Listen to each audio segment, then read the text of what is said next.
Hello, everyone. Today we have Matt from Financial Imagineering, who became financially independent before the age of 40. Matt, how are you doing today? Hey, Deacon, it's a pleasure to be here and doing very well. Thank you. Awesome. Where are you calling in from for people that are watching or listening today?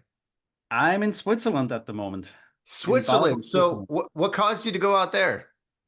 Um, like I grew up here. My family is based here, and when I'm not in Asia, I'm usually also here sometimes. And next year we'll be here even more. So I love it here. It's Christmas time.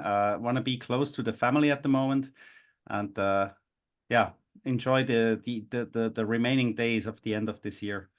Yeah, that's great because I think people listening, they're like, man, I would love to go to Switzerland someday, or even the idea of traveling to some cool place during the holiday season. So what made you decide to pursue financial independence in the first place? Wow. This question, I think, very simple. I think it was my father who inspired me in a way. My father was a banker, and at one point in the 1980s, in the late 1980s in Switzerland, there was a real estate crisis. At one point, he has lost his job and came back home from work, very sad. And well, the whole family immediately knew what's going on. And eventually, after that, he decided to pivot and do something independent. And thanks to his savings, we suddenly felt like it may not be that big of a problem. And then after that, when it was my turn to earn money and save money and invest money, that was probably somehow ingrained in my blood, in my DNA. And I felt like this is a smart thing to do because you never know what life's gonna serve you next. And if you are ready for any storm that can happen, money is not the resolution or the solution for every problem, but if you have a bit money on the side, there's many problems money can solve. Let's put it like that. And therefore, I felt after I graduated and started to earn decent money, the number one priority was to build a nest egg and to make it grow and make it work for me. Yeah, I think that's great. And I think your story of like your dad and the impact that that had and him trying to set himself and your family up for financial, well-being to be able to weather storms. And then you now applying that, like that's inspirational.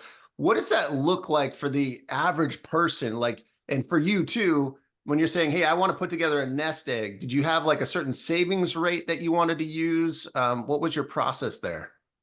The process, well, it was quite amazing. I was at the age of 16 back in 1995, and at one point there, I started an Excel spreadsheet. So I got my first 486 personal computer, a DX2, and there was Excel on it. And then I started to play around with Excel. And then the most fascinating thing you can do on Excel is like put down like a compounding table and see what will happen if, right? And play around with these numbers.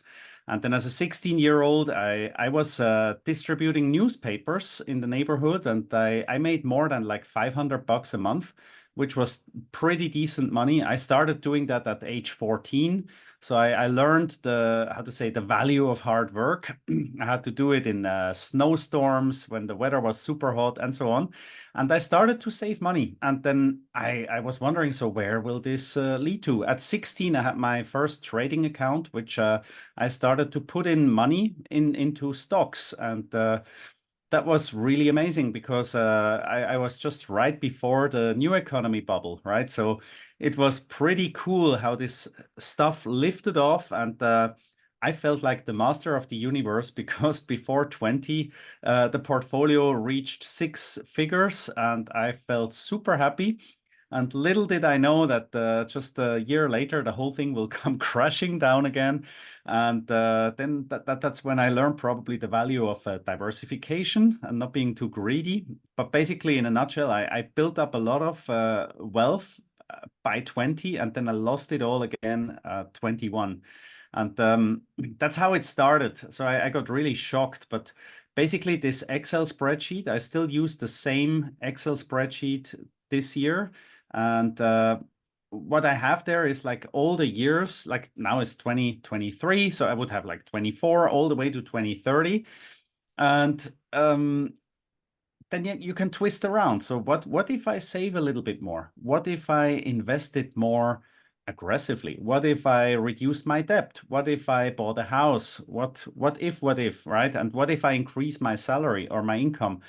And then you can play around. And then at one point, I realized some of my decisions in life, they had like huge impacts. Like one thing was like, where should our kids go to school? Should it be like in Asia or in Europe?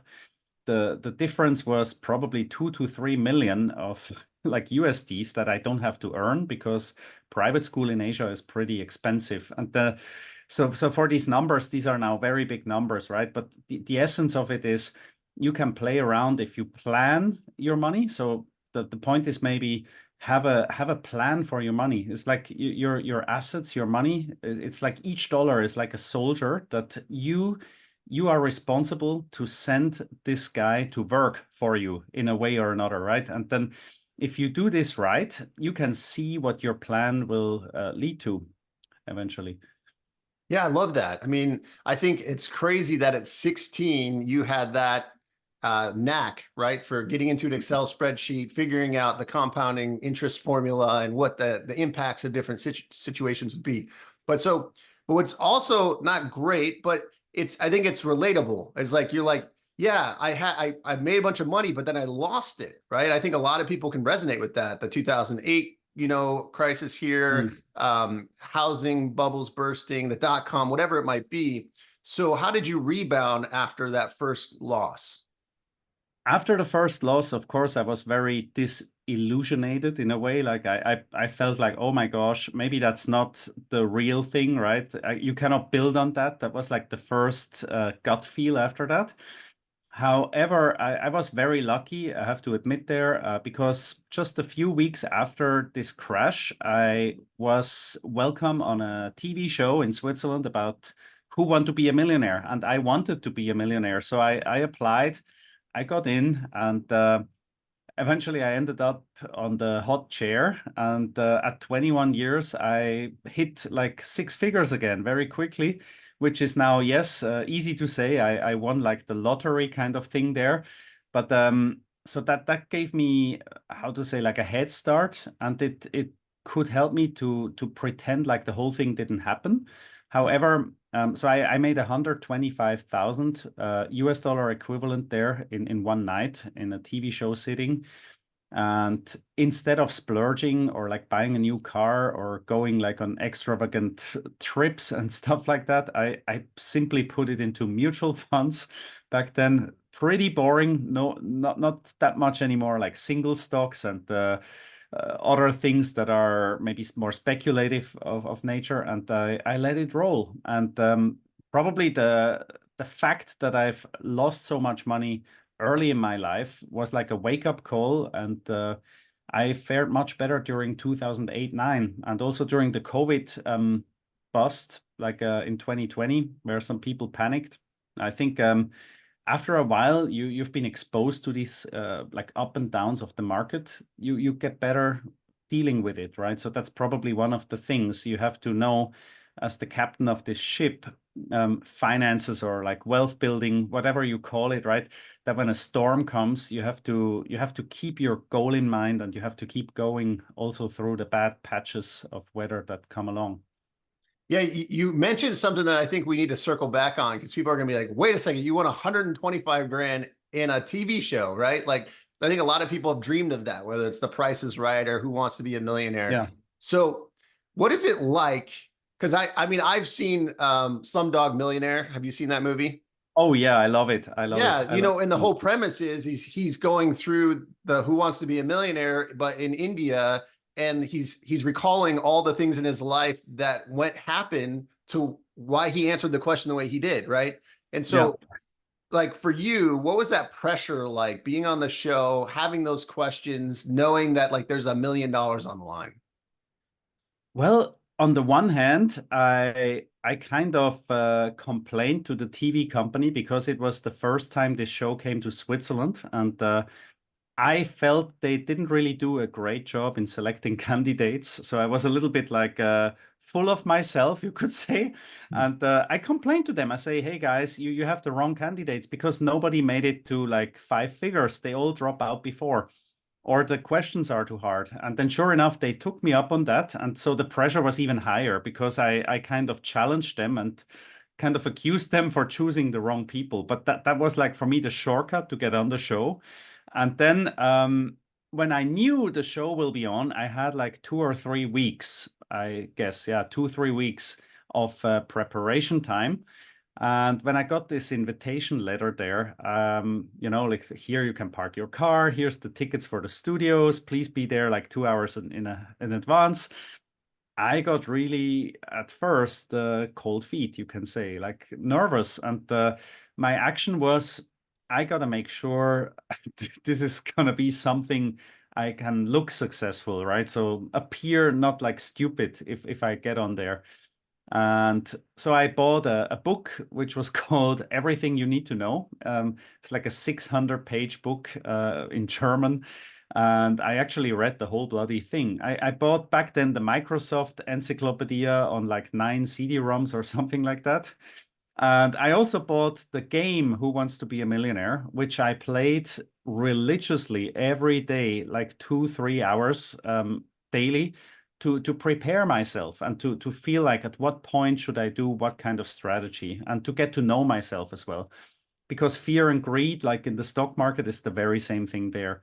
And so, yeah, I kind of said bye to my social life for these 2, 3 weeks, and I disappeared in front of my computer and the reading screen, and then I gave it all I had. And because of probably this preparation, there were 10 people contesting for the hot chair, and I was the first one to get the 4 questions the fastest, right? Like 2.3 seconds or something like that. So that was also because I practiced how to be the quickest there many, many, many times. So I think it's a practice thing in a way.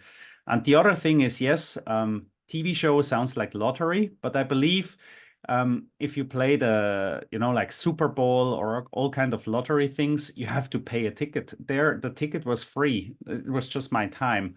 And I figured, well, what do I have to lose? This is a great chance. It's a great opportunity. So I would argue if you look at like these get rich quick schemes, one of the best ways is to figure out a way how to get on a TV show like that. Yeah, It's that, that's much a easier and more fun. That's Yeah. incredible but I think what you exhibited though was a really good work ethic. You're like you almost treated it like a job. You're like I'm looking at these CD-ROMs from the encyclopedia and I'm doing 3 hours a day of Who Wants to Be a Millionaire, and like you were really seriously intent of like how could I win this? It wasn't like, hey, I'm just going to show up and see how good I do, right? And Yeah. Yeah. I think that's kind of an approach people can take with their finances, right? Is hey, it's not like, hey, you just happened to become financially independent. It's like, well, no, I had a spreadsheet when I was 16 and I played around with different formulas. And I'm like, what if I did this? What if I did that? What if we took our kids to Europe versus, Asia? What does that look like? So instead of being reactionary, you're being proactive, it sounds like, not only with the TV show, but with your finances. So let's fast forward a little bit. Like, do you have kids? Are you married? What's your situation right now?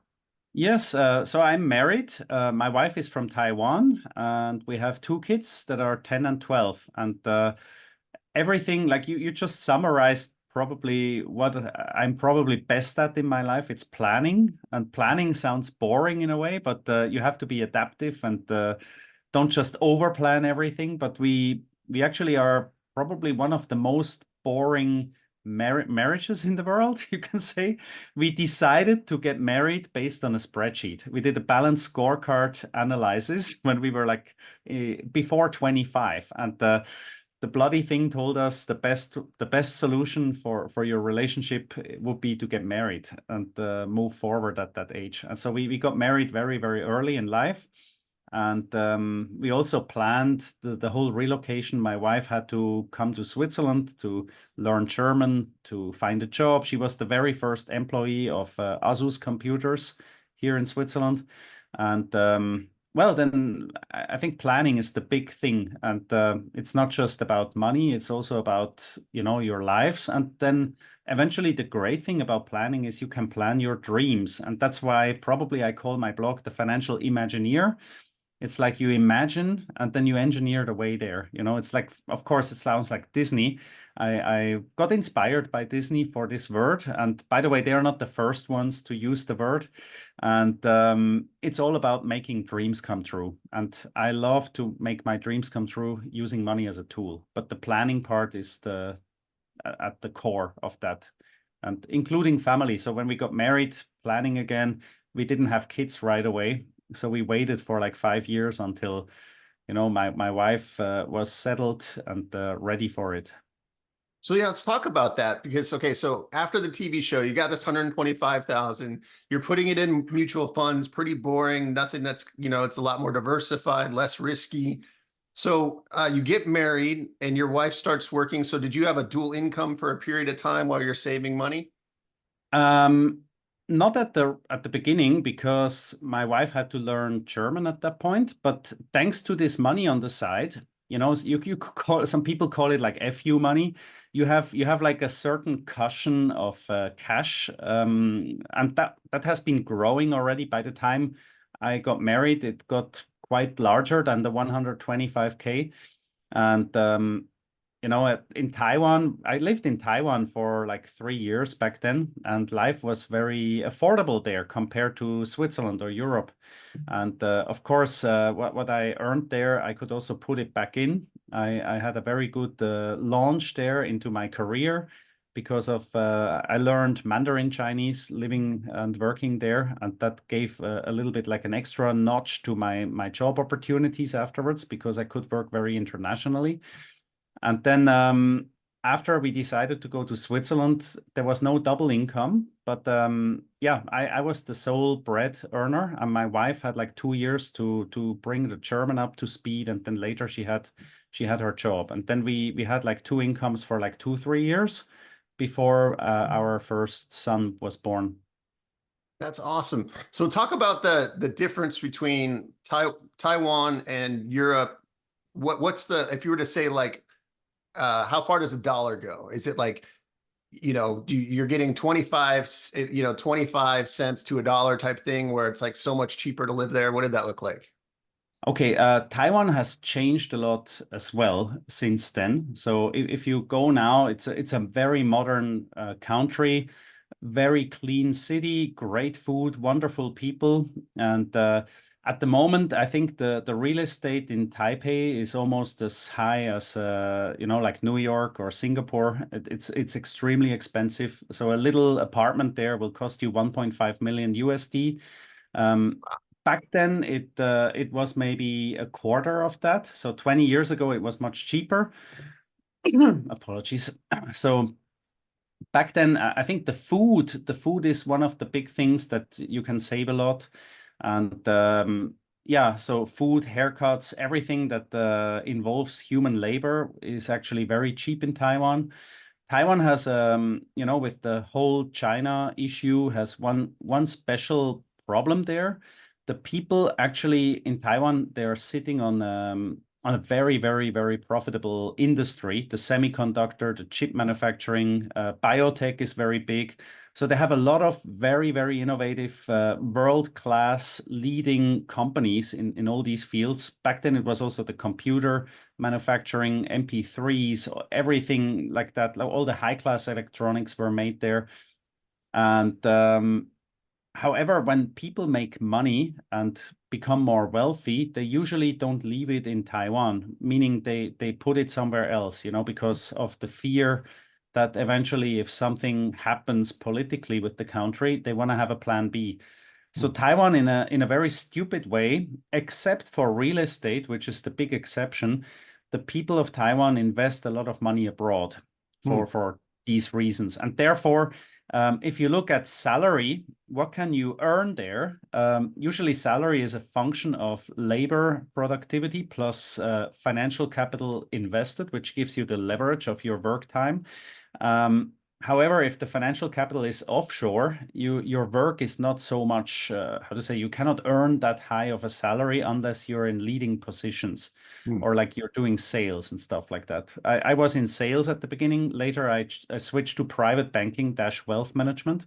So my job was to help people who got wealthy to manage their money as well, which is a very lucrative job there, especially as a Swiss. I was like the Swiss banker in Taiwan for the wealthy people, if you want to call it like that.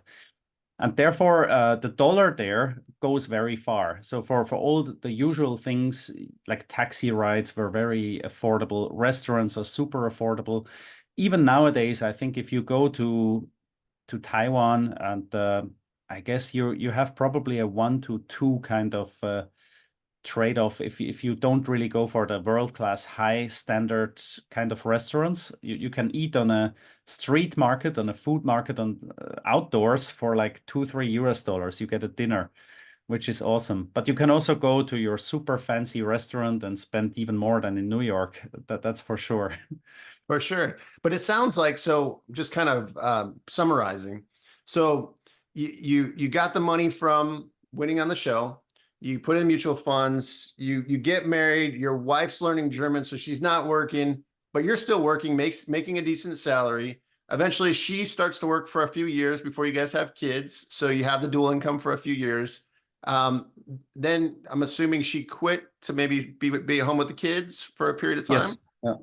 Mhm. And so you've kind of built this momentum, right? Of you're spending less than you make significantly because of where you live at the time, at least. Oh, Um, I had a very big help, of course. I had an expat contract as well. So at one point they paid me like international salaries and adjustments for, they called it a hardship allowance back then, which is like, oh well, you poor guy, you have to work over there. We give you extra money for like making good all your efforts and stuff. yeah, And I was so bloody happy to be there. They paid my apartment, they paid my utilities. So I got a lot of these expat contracts are really really awesome if you really want to go. And I also got flight tickets there. It all came as a package. And eventually, I was used to live on very little, and I didn't really how to say, like, up my lifestyle back then. So I kept saving through the years, and that was one thing. And towards the end of my stay there, we bought an apartment there. It was still much cheaper. The price also tripled by now. Later in Singapore, we also managed to buy a house, which did incredibly well. In terms of like how it added to the whole asset basket. And on top of that, of course, the investments that we did in the stock market. yeah, that's incredible. I think for people listening, what I take away is, kind of this intentionality from 16 on of like, hey, here's how I'm going to manage money well, spend less than I make, optimize your capital as you have money coming in, diversify, and kind of keep that process going. And then I think another thing, I love that you brought up the expat stuff, because I think some people realizing like there are opportunities where your job could provide housing, your job could pay for your travel, right? The plane tickets, Oh, which yes. obviously are pretty expensive to go from Switzerland to Taiwan, I would imagine. So the role that the job plays in that, the role that geo arbitrage, right, living in a place that costs less, can play in your ultimate ability to achieve financial independence. So kind of getting towards the end here, Matt, I'd love to get some of your tips for people that are saying, hey, I'm Matt at 16 or 21, right? I'm at this like starting place. Like, what kind of tips do you have for them in pursuing financial independence? Okay, number one, like I mentioned before, plan for it, take it seriously. Number two, uh, plan for it together with your loved ones. Sit together with your partner, your family. That's what we do every 5 years. So after we got married, we actually decide this spreadsheet I mentioned before. I maybe tell a bit more about that first. So we sat together, and then both of us had like post-its, 10 post-its, and we could write our dreams on it, like buy a house, have kids, do this, do that. And then we kind of decided how important are these dreams to me and to you, and in what order can we help each other to achieve them? So we prioritized our dreams. And of course, saving and building wealth was a part of that. And therefore, once you do this together as a team, with the partner, it's not just like one of the two of you is like pushing the whole thing and the other, you have like spenders and savers, and it could lead to a lot of conflict if you're not aligned. That's maybe the point there. So plan for it together with your partner, and then execute. Like the earlier you start, don't wait. The earlier you start, the quicker you will be achieving something out of that. And number four, I think, is what I like to do with my budget in the spreadsheet is like compare like what will happen if you do A versus B. Very interesting was in Singapore, we bought a place with 4 bedrooms. We only needed two, in fact, but we had two extra bedrooms. One of them, very quickly after we bought the house, we started to rent it out. So it's like the house hacking thing. And renting out that 1 bedroom, because rents are fairly expensive in Singapore, it helped us pay our mortgage. And, to the extent that it paid more than just the mortgage interest, it paid almost the whole installment at one point, Hmm. which was like you live in your own thing, but somebody else also helps and contributes. So you kind of activate your assets. I think that's the point. And I like to look at it like Uncle Sam looking at you, pointing the finger in your face and say, get your assets off their asses, get them to work, and look at what you have. There's so many people who have stuff lying around that is not working for them. And if it's not working, why even keeping it? Or of course you could have like some attached values and memory values, but people who have like beach houses and stuff like that, they have to pay for these things instead of them paying for you.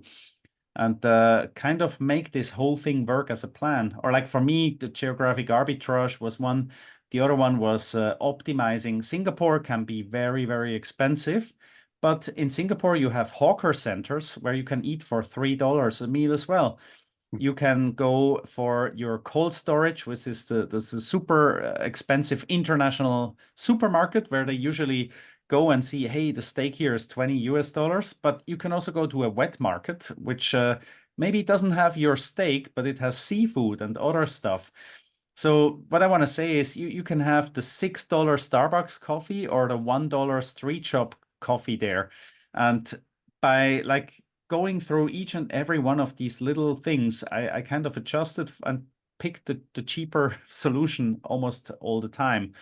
One of the things was also public transportation there, or like they have an alcohol tax in Singapore. So 1 pint of beer in a pub will cost you like 20 bucks, very easily $20. And it's outrageous if you think you go out for 2 3 drinks, have a bite, and it's $80 gone. So I started to brew my own beer, and for $60 I could make like 30 big bottles of beer each month. It's legal there. And I was at the end the guy who invited the team over and say, hey, why don't we go to my place? I have enough beer for everyone. And then we had great memories and stuff like that. And we saved money. I love it. And one thing that I think is super eye-opening for me was the post-it notes that you said. Like saying, what are your dreams, putting them on post-it notes and saying, okay, now let's prioritize these, right? I think Yeah. that's super practical for people. So what's something that you're excited about in the near future that you're working on either with your site or just travel with family? What's something you're excited about? Wow. I'm just back now here from a big trip. I was in Taiwan, Singapore, and Japan the last months, and I want to bring the family to Japan next year. So we are planning a longer, like a 2 months, maybe summer travel through Asia again. I'm also very excited. I was a speaker at FinCon last year, the first time in my life. I want to pursue more the speaking kind of side. So I'm very excited eventually to hop on a TEDx talk early next year. I've submitted something there, so let's see how that will work out. Um, Also super excited to see that inflation is coming down. So usually I'm very happy when that happens because it could mean the stock market starts to go higher even more, which is cool. Also, I'm excited to learn more about real estate investing in Europe, especially in France. So I have friends who bought a nice place in Bordeaux recently, and I've also started to look around. And just like a few weeks ago, I got approved for credit line in Switzerland bordering France, and that could be something new. So I'm looking into new investment opportunities as well. Yeah, and enjoying and learning on the go. I always, it's almost the end of this year. And whenever the year comes to the end, I ask myself, when was the last time you did something for the first time? You know, Hmm. meaning like what will be my new first times in the new year? That's usually my question. And I think if you stop having new things in your life, you stop learning, you stop growing. So I try to push. This is usually the thing that gets me excited. Of course, like the existing stuff need to be done as well, but you can always look forward to grow personally, professionally, and with your family. Yeah, I love that. Yeah, what's a new thing that you can do next year? So for those that like really resonate with you, Matt, and want to stay in touch, what's the best way for them to follow you? The very best way is my website. You can find me at financial dash, no, not dash, it's like the hyphen imagineer.com, and you can subscribe via email there. I'm on Twitter dash X as well. You can follow me there, or on Facebook. I think the Twitter, I was a bit more active there a few months ago, and I'm still there almost every day. You can find me there, give me a follow, or like what I said, just subscribe via email, or on medium.com where I started to write. So medium.com is another one. Awesome. Well, Matt, thank you so much for being on the show today. This was awesome. Cool. Thank you for having me, Deacon.